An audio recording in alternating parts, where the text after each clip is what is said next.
પટેલ બૃંદા આશિકકુમાર, રામનગર પ્રાથમિક શાળા, ધોરણ 2, રામનગર સિદ્ધપુર, જિલ્લો પાટણ, ધોરણ 2.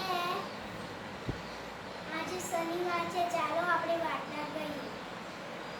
ડોશીમાની ઝૂંપડી. એક ગામ હતું, એમાં એક ડોશીમા રહેતા હતા.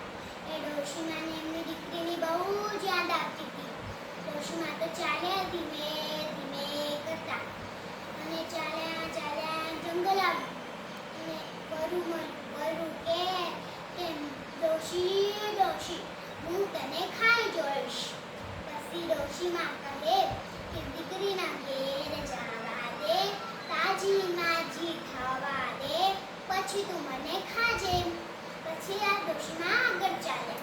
આગળ આવ્યું અને પછી વાઘ મળ્યો. વાઘ કે ડોશી હું તને ખાઈ જોઈશ. ડોશી કેમ કે દીકરીના ઘેર જવા દે, તાજી માજી થવા દે, પછી તું મને ખાજે. એમ કહીને આગળ ચાલ્યા. પછી આગળ એક શિયાળ મળ્યું. શિયાળ કે દીકરી ડોશી હું તને ખાઈ જોઈશ. તે પછી શિયાળ કે દીકરીને શિયાળ કે હું તો તને ખાવાનો જ છું. તો પછી ડોશી કે દીકરીના ઘેર તો જવા દે, તાજી માજી થવા દે, પછી તું મને ખાજે. પછી એમ કહીને આગળ ચાલ્યા. આગળ આવ્યા પછી એમની દીકરીનું ઘર આવી ગયું. પછી દીકરીના ઘેર બેસ્યા, ખાધું પીધું, તાજા માજા થયા. કોઈ પણ ડોશીમા તો મોઢું કરીને બેસી ગયા હતા. પછી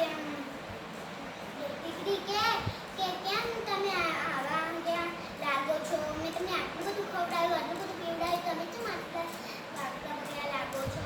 ડોશીમા કે તેમ આગળ બધા પ્રાણીઓ મને ખાવાના છે. તો પછી હા ને એના ડોશીમા સનમ આગળ એને દીકરીએ કીધું કે કેમ તમે આવા લાગો છો? પછી દીકરી કે આવા કેમ લાગો છો? પછી ડોશીમા કે તેમ આગળ મને બધા પ્રાણીઓ મળ્યા હતા. એ કહેતા હતા કે હું તને ખાઈ જોઈશ ડોશી. તેમાં હું આવી કાપી નાખું છું. અને પછી ડોશીમા કહે તો દીકરીના તો ડોશીમા કે આમાં શું ડરવાની વાત? દીકરી કે આમાં શું ડરવાની વાત? દીકરીએ તો ભંગોટિયું તિજોરીમાંથી કાઢ્યું અને અંદર ડોશીમાને બેસાડ્યા. પછી ડોશીમા તો દીકરીએ તો ભંગોટિયું જવા દીધું અને પછી બધા પ્રાણીઓ આવ્યા. પછી બધા બોલ્યા કે કેમ ડોશી તું અંદર છે? પછી આગળ વર મળ્યું.